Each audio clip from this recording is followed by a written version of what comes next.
지난주에 내가 거룩하니 너희도 거룩하라라는 하나님의 말씀을 기준으로 예수 믿는 여러분과 저는 세상 사람들과는 생각하는 것이 달라야 되고 입에서 나오는 말이 달라야 되고 보여지는 행동이 달라야 된다. 그것이 바로 거룩하게 구별된 삶이라고 말씀을 드렸습니다. 구별되게 살아야 하는 이유 한 가지를 더 보충하여 말씀드리면 이겁니다. 신분이 바뀌었기 때문이에요. 예전에 예수 믿기 전에 저도 여러분도 사단의 종이었고 노예였었고 온갖 더럽고 추한 죄를 짓다가 결국 뜨거운 불못 지옥으로 떨어져서 고통 가운데 살아야 할 존재였던 우리였는데, 그러나 예수를 믿는다는 단 하나의 이유 때문에 하나님의 자녀가 되어 새로운 세계, 새로운 인생의 목적을 가지고 변화돼서 영원한 천국을 향해 가는 아주 특별한 신분 상승을 받은 자들이기 때문에 여러분과 저는요, 바뀌어진 신분대로 살아가야 된다 말씀드리고 싶은 겁니다. 깡통 차고 거지 생활하던 자가 왕자가 됐으면 이제 누더기 옷도 벗어버리고 깡통도 버려야 되지 않겠어요? 그렇죠? 왕자가 되는데 여전히 깡통 차고 여전히 누더기 옷 입고 살 수는 없지 않는가 말이에요. 온 지구, 아니 끝도 없는 우주 속에서 가장 귀중한 죄사함을 받고 죽음 문제도 말끔하게 해결받게 된 여러분과 저 이제 어떻게 살아야 되는가 하나입니다. 구별된 삶을 살아야 된다 말씀드렸어요. 구별됐다는 말은 딴 것 아닙니다. 차이가 있어야 된다, 차이점이 있어야 된다라는 거예요. 그렇죠? 믿음의 사람들은 무언가 차이점이 있어야 된다라는데, 그런데 차이를 못 느끼는 사람들이 너무 많아요. 많아도 참 많은 것을 보게 되는데 왜 그럴까 생각해 봤어요. 말씀을 준비하면서. 왜 예수 믿는다고 하면서도 그렇게 오래 교회를 다녔는데도 불신자들이나 믿는 자들이나 차이가 없을까? 구별되지 못했을까 생각을 해보니까 원인을 하나 발견했는데 이거더라고요. 믿음 생활을 생각으로만 하니까, 신앙생활을 지식으로만 하니까, 행함이 없고 실천이 없고 주님 중심이 아닌 여전히 나 중심으로 살고 있다 보니까 여전히 젖이나 먹는 어린아이 신앙을 벗어나지 못하고 있는 것 아닌가 말이에요. 어린아이들에게는 일일이 다 챙겨줘야 되잖아요. 그렇죠? 씻겨줘야죠. 먹여줘야죠. 똑같아요. 교회 오래 다녔다고 그 사람들 보면요, 일일이 다 이거 해라 저거 해라 말을 해야 돼. 스스로 할 줄은 몰라. 스스로 어린아이 신앙에 있는 것을 보게 되는데, 여러분과 제가 신앙이라는 위대한 믿음으로 살려면요, 크게 두 가지가 전제가 되어야 됩니다. 잘 들어보세요. 첫째, 알아야 할 것과 해야 할 것이 있어요. 알아야 할 것이 있고 해야 할 것이 있습니다. 무슨 말인가면요, 예배와 성경 공부와 오랜 교회 생활을 통해서 말씀을 듣고 말씀을 알고 하나님의 뜻을 알아야 하고, 그렇죠? 알아야 하고, 알게 된 그것들을 생활 속에서 몸으로 행함으로 옮기는 것, 이런 원리를 알아야, 성경적인 원리를 알아야 어떻게 됩니까? 구별된 믿음의 삶을 살 수가 있는데, 쉽게 말해서 이거죠. 말씀에 지배받는 삶을 살아야 성숙한 그리스도인이 될 수 있는데, 그런데 아무리 오래 교회를 다녀도 도대체가 말씀을 배우지 않고 있으니까, 그러니 어찌 행함이 나오겠는가 말이에요. 말씀을 들어서 머릿속에는 있어요. 그러나 이게 가슴으로 행함으로 보여지지 않는 이런 모습, 이것이 오늘 혹시 내 모습은 아닌가 말이에요. 다시 말하지만 수십 년 교회 다닌 것 절대 자랑하지 마세요. 직분 받은 거 어디 가서 내세우지 마세요. 오히려 부끄러워할 줄 알아야 된다는 겁니다. 그래서 저는 오늘은 그와 연결해서, 이상하게 말씀을 그렇게 꼭 정한 건 아닌데 지난주와 오늘 말씀과 다음 주와 연결이 되어 있더라고요. 그래서 오늘은 지난주와 말씀과 연결해서 나시린이라는 매우 특별한 단어를 통해서 어떻게 구별되어야 하는지 이것에 대해서 알아보려고 하는데, 자, 오늘 본문 1절과 2절을 제가 다시 한번 읽어드릴게요. 이렇게 말씀합니다. 여호와께서 모세에게 말씀하여 이르시되 이스라엘 자손에게 전하여 그들에게 이르라. 남자나 여자가 특별한 서원 곧 나시린의 서원을 하고 자기 몸을 구별하여 여호와께 드리려고 하라라는 말씀이 있는데, 나시린의 서원, 자, 그 내용이 무엇인지, 여러분과 저와는 어떠한 연관성이 있는지에 대해서 오랫동안 교회를 다니면서 물론 아는 분도 있겠지만 오히려 잘 듣기 쉽지 않은 나실인이라는 이 단어의 뜻을 알아보려고 하는데, 이 단어 원래 히브리어의 뜻은 나자르입니다. 나자르.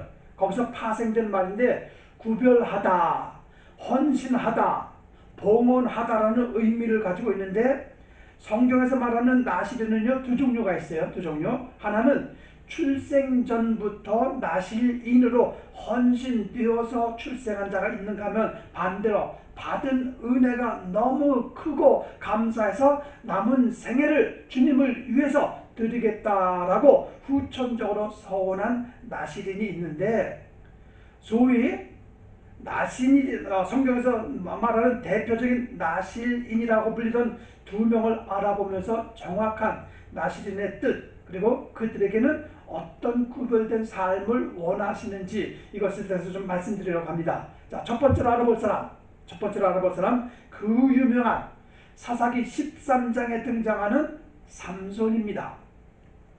힘 하면은 삼손이 상징적으로 힘을 떠오르잖아요. 그렇죠?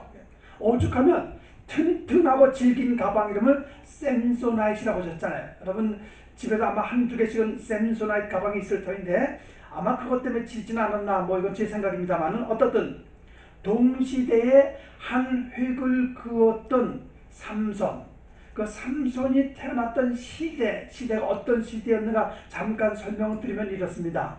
그때 당시에 하나님의 택함 받은 이스라엘 백성들은 우상 숭배와 이방인들의 혼인과 이스라엘 백성들이 계속해서 반복적으로 똑같은 죄를 짓고 하나님의 마음을 아프게 하던 일들이 너무 많았었던 그때, 더더군다나 40년이란 긴 세월 동안 블레셋이라는 나라의 속국이 되어서 국가적으로도 침체됐고 약소 국가로 힘들게 살고 무엇보다 영적으로 완전히 바닥이 되어 있는 이 상황이 지금 삼손이 출생하던 시기입니다.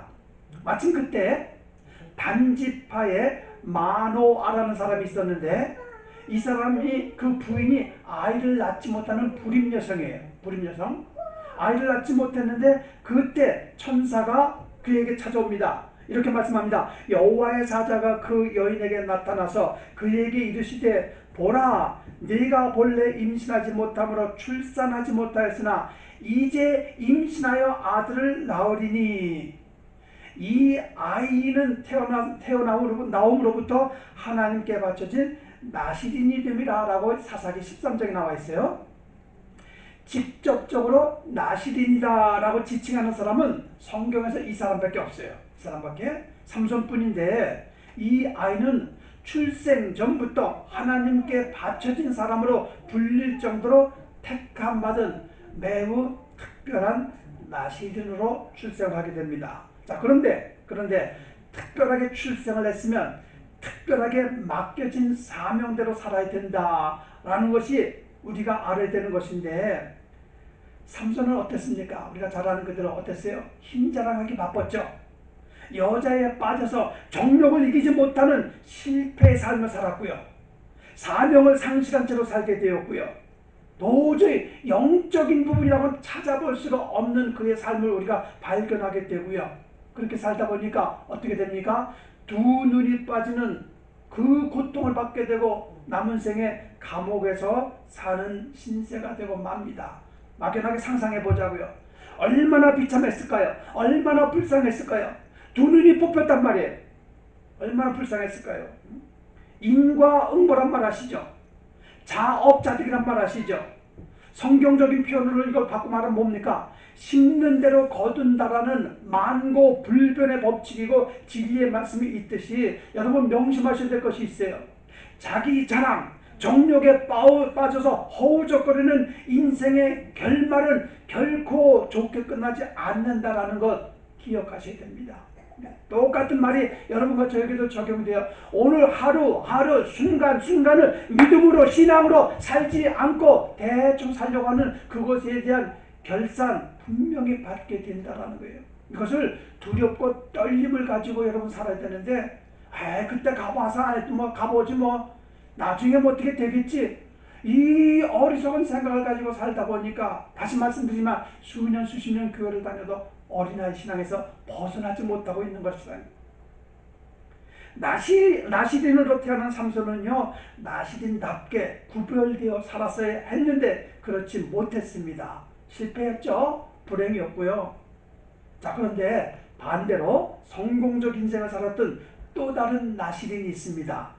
누군가면요, 역시 출생 전부터 나실인으로 서원된 구약을 대표하는 선지자 하면 떠오르는데 누굴까요? 사무엘이죠. 사무엘. 우리가 아는 대로 삼손의 어머니처럼 사무엘 어머니 한나도 불임 여성이었어요. 자기 자신을 누구보다 극진 사랑해주는 남편이 있었지만 그러나 그걸 가지고는 안 됐었나 봐요. 만족이 안 됐나 봐요. 기본적으로 여자가 아이를 낳지 못하다 보니까 한 여인의 불임 여성 한 여인의 슬픔은 설명이 안 될 정도로 힘들었단 말이죠. 더군다나 남편이 첩으로 한 여자를 데리고 오잖아요. 분인나를 데리고 오잖아요. 그래서 그 분인나는 아이를 출산하는 거예요. 그러니까 그 아이는 나는 아이를 못 낳는데 첩으로 온 여자는 아이를 낳다 보니까 거기에 따른 스트레스가 아주 그냥 극에 달했습니다. 극에 달했어요. 거기다 그 첩이 말 그대로 세상 표현으로 첩질을 어떻게 하는지 말이에요. 조롱하죠, 비난하죠, 멸시하죠. 밀려오는 서러움, 슬픔, 괴로움, 이런 상황에 한나가 처하게 되는데 그럴 때 한나가 취한 놀라운 행동이 있었죠. 뭡니까? 하나님 앞에 나가 기도합니다. 어떤 기도였습니까? 서원 기도라잖아요. 자신의 서러운 인생, 분인나에 대한 보복을 해달라고 원수 갚아달라는 기도, 그게 아니라 사무엘상 1장에 보니까 한나가 이렇게 기도를 합니다. 한나가 마음이 괴로워서 여호와께 기도하고 통곡하며 서원하여 이르되 만군의 여호와여, 만일 주의 여종의 고통을 돌아보시고 나를 기억하사 주의 여종을 잊지 아니하시고 주의 여종에게 아들을 주시면 내가 그의 평생에 그를 여호와께 드리겠다라는 서원합니다. 기구한 운명의 한 여인 한나의 서원 기도 속에는 간절하고 애절하면서도 그러나 동시에 매우 중요한 내용이 포함이 되어 있는데 그저 자신의 고통과 자신의 아픔을 치료받기 위한 기도가 아니라 그 문제가 해결되기만 하면 그 문제를 해결해 주신 하나님께 나의 가장 소중한 것을 아낌없이 드리겠다라는 헌신 서원을 합니다. 어떠세요 여러분요? 대부분의 사람들이 내 문제를 좀 해결해 주세요. 이것만 좀 해주세요. 그러면 내가 이렇게 하겠습니다. 이 고비만 넘기게 해주세요. 그러면 저는 이것을 드리겠습니다. 서원을 하죠. 그런데 그 기도 응답을 받고 나서 까맣게 잊어버리거나 배반하는 사례가 참 많잖아요. 그렇죠? 한국말로 그대로 화장실 갈 때하고 나올 때가 다르다는 표현이 바로 그것인데 그러나 하나님은 한나의 기도를 들으셨고 기도 응답을 받은 한나는 까먹지도 않았고 배반하지도 않았고 그렇게 태어난 아들을 한 시대는 물론이고요. 구약을 대표하는 선지자 사무엘을 출산하게 되고 모유 먹이는 1년 동안의 시간을 빼고 그리고 곧장 그 아이를 하나님께 드리게 됩니다. 대단한 믿음이죠. 자, 여기서 잠깐 드리고 싶은 말씀이 이거 있습니다. 두 명의 나시린을 말씀드렸어요. 삼손과 사무엘. 이들의 차이점이 있는데 이 차이를 알아보면 이겁니다. 삼손은 좀 전에 말씀드린 대로 힘자랑에 빠졌고 난폭한 성격으로 사자도 잡고 여우를 잡는 일, 이방 사람들과 딜을 하면서 자기 잘난 척에 빠져 있었고 무엇보다 여자 정욕의 늪에 빠져서 헤어나지 못하다가 결국은 힘의 원천이라고 하는 자르지 말았어야 할 머리카락을 한 여자 때문에 잘리면서 사명도 잊어버렸죠. 힘도 빠져버렸죠. 결국은 두 눈이 빠지게 돼버리는 불행하고 비참한 그런 인생을 마지막에 살다가 마쳤지만 그러나 사무엘은 어떻습니까? 사울과 다윗이라는 어마어마한 왕을 배출시키는 중심 인물이 되기도 했고요. 그리고 이스라엘 백성들을 말씀으로 하나님 뜻대로 바르게 살아야 된다 외치고 권면하고 깨우치는 일을 하다가 생명을 마감한 멋진 하나님의 사람이 되지 않습니까? 상반된 이 두 사람의 모습을 생각하면서 그러면 이 두 사람이 나실인으로서 다른 사람들과 어떻게 구별되어야 한다고 성경은 말씀하고 있는가, 이것도 좀 보충해서 설명드리려고 하는데 이렇게 말씀합니다.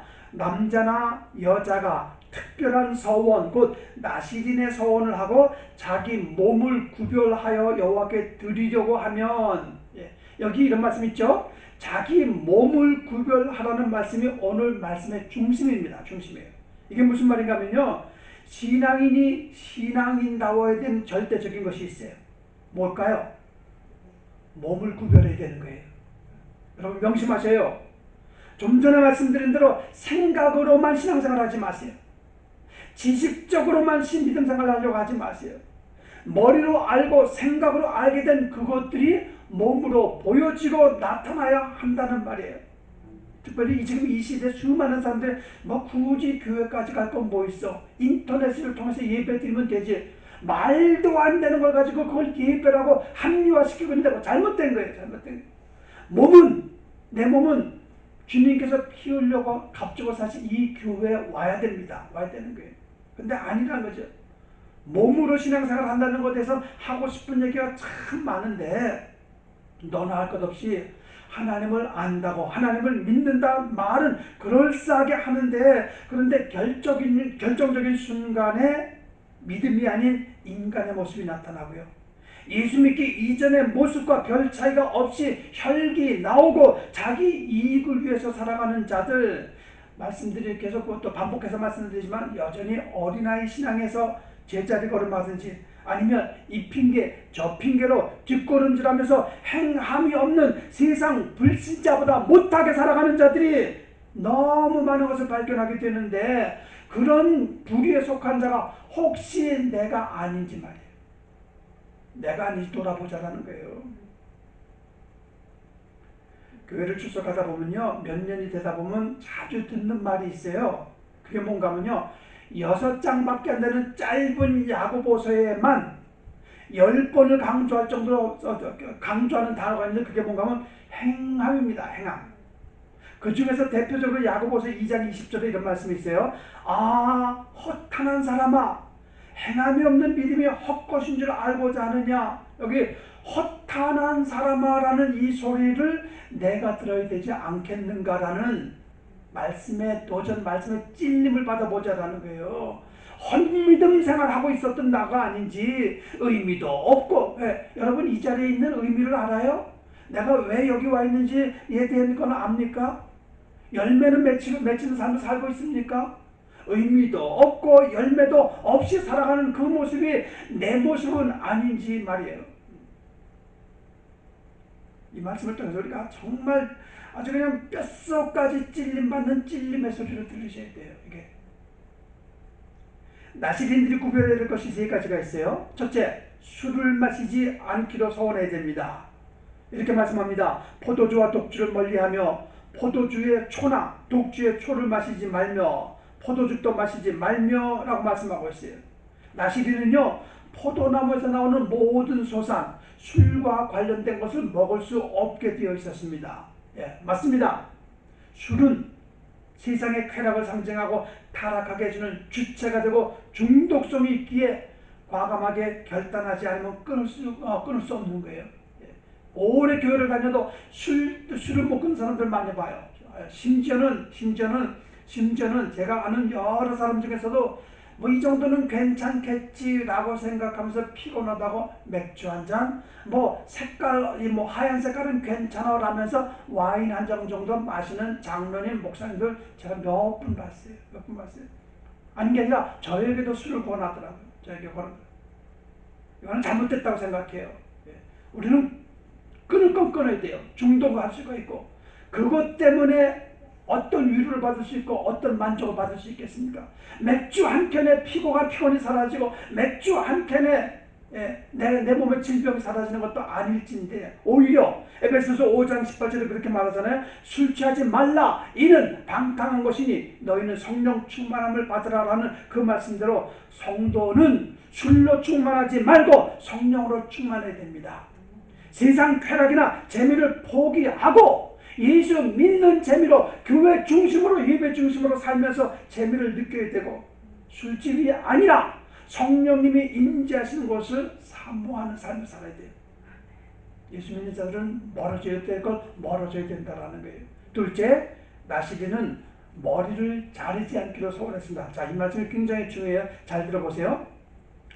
민수기 6장 5절 우리가 읽은 말씀에 그렇게 말하잖아요. 그 소원을 하고 구별하는 모든 날 동안은 삭도를 도무지 그 머리에 대지 말 것이라. 자기 몸을 구별하여 여호와께 드리는 날이 차기까지 그는 거룩한즉 그 머리털을 길게 자라게 할 것이며. 자, 설명드릴게요. 왜 하나님은 나시린에게 머리를 자르게 하지 못하게 하셨을까?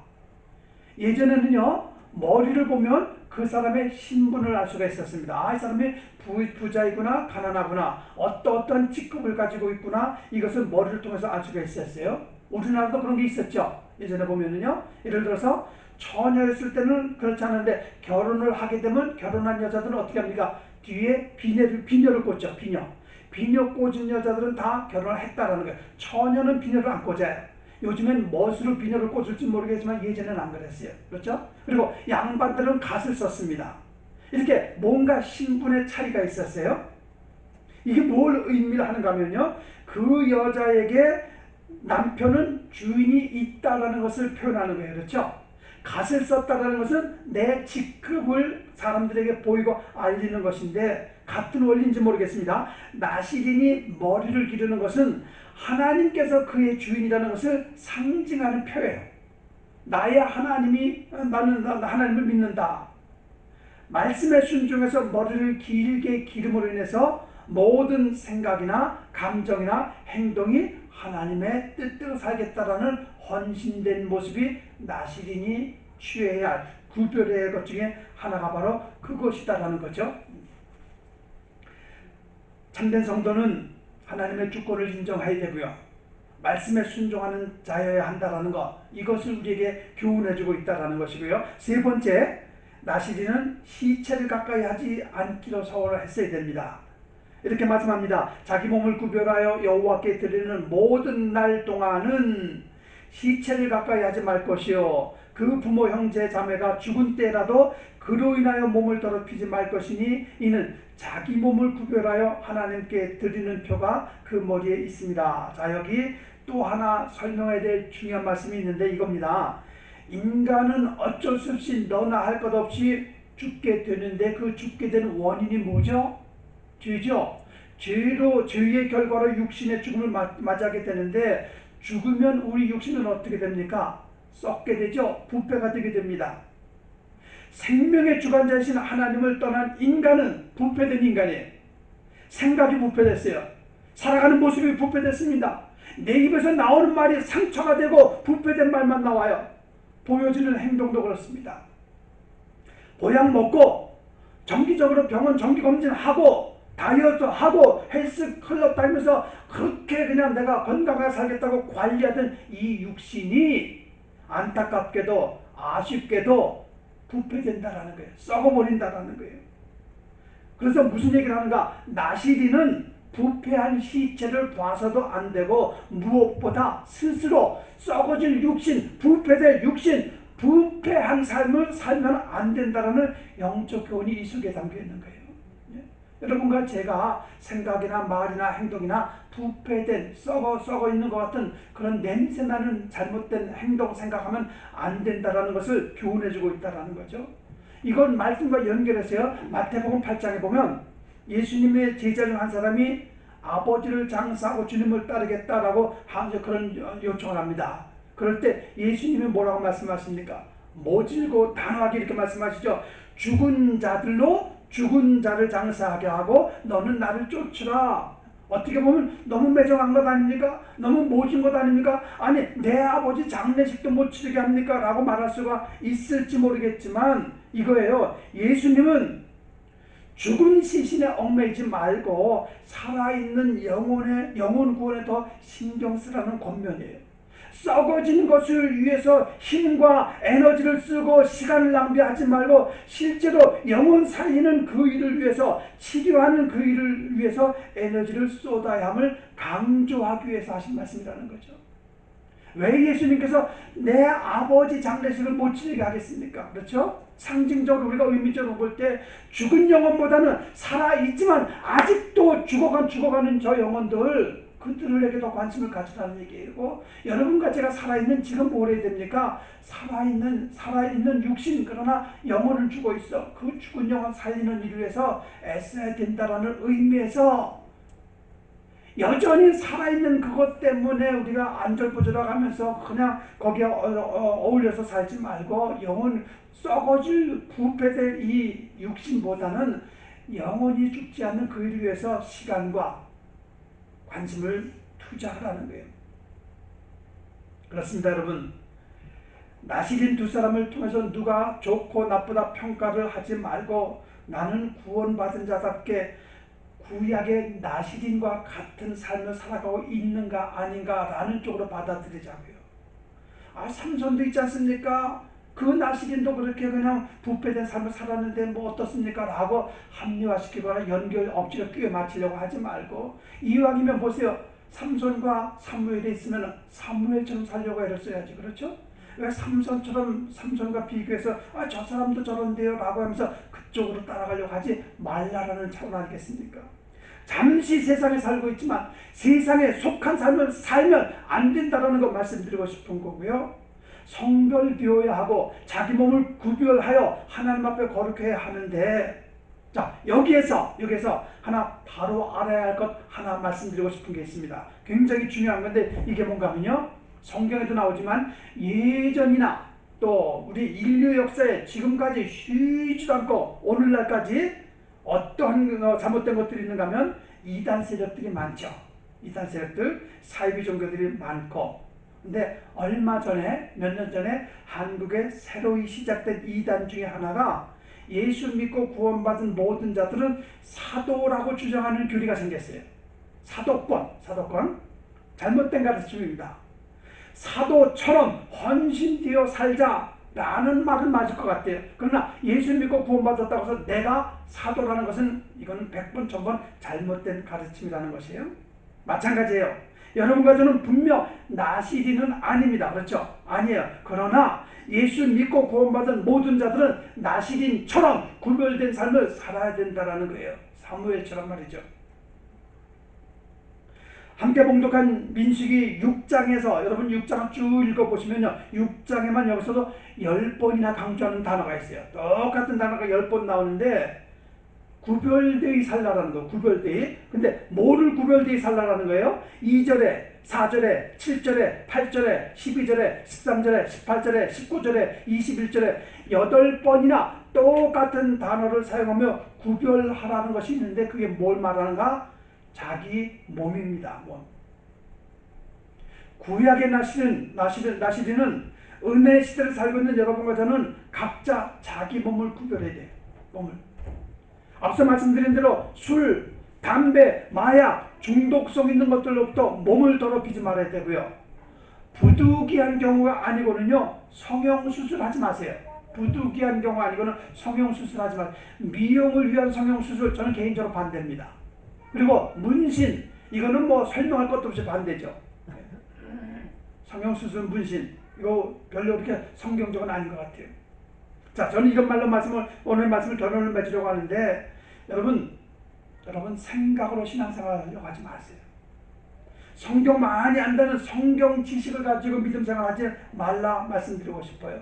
오래 교회 다녔다고 해서 그것을 내세워서 아는 척하며 교만한 신앙생활 하지 않기를 바랍니다.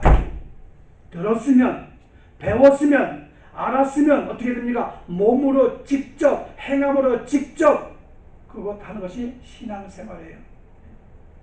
생각으로는 무엇든지 할 수 있죠. 어느 선교지에 가서 내가 누구누구를 도와야지, 그런 생각은 누구나 할 수가 있어요. 그러나 여러분이 선교하는 마음이 있다면 가든지 아니면 보내는 일을 해야 될 것 아니에요. 선교는 두 가지거든요. 가든지 보내든지. go or send. 그렇죠. 남들이 뭐라 하든 저 사람이 하든 말든 나는 달라야되고 구별되게 되겠다라는 믿음을 가지고 살아보자라는 거예요. 그래서 충성이 나오죠. 그래야 희생이 나올 것 아니겠습니까? 아 그거 그 사람이 잘하는데 왜 내가 굳이 이거 사단이 주는 생각이 이거 아니에요. 우리 하나님께서는 내 관심 내 손길을 원하고 계시는데 왜 저 사람이 한다고 팔짱 끼고 가만히 있습니까? 몸으로 일해야 되잖아요. 몸으로. 그렇죠? 몸으로. 왜 몸이 중요하고 몸으로 무엇을 해야 되는지에 대한 대표적인 말씀이 로마서 12장 1절 우리가 잘 아는 말씀이잖아요. 그러므로 형제들아 내가 하나님의 모든 자비하심으로 너희를 권하노니 너희 몸입니다. 너희 생각이 아니에요. 너희 지식이 아니에요. 너희 경험이 아니에요. 너희 몸을 하나님이 기뻐하시는 거룩한 산제물로 드리라. 이는 너희가 드릴 영적 예배니라. 몸을 거룩히 구별시키는 성도들이 되어야 된다는 이 말씀을 듣고 여러분 몸으로 섬기시고 몸으로 희생하시고 몸으로 신앙생활 하시고 몸으로 주님 뜻을 이루는 삶을 살아가는 모두가 될 수 있기를 주님의 이름으로 축원드리겠습니다. 기도하겠습니다. 좋으신 여호와 하나님,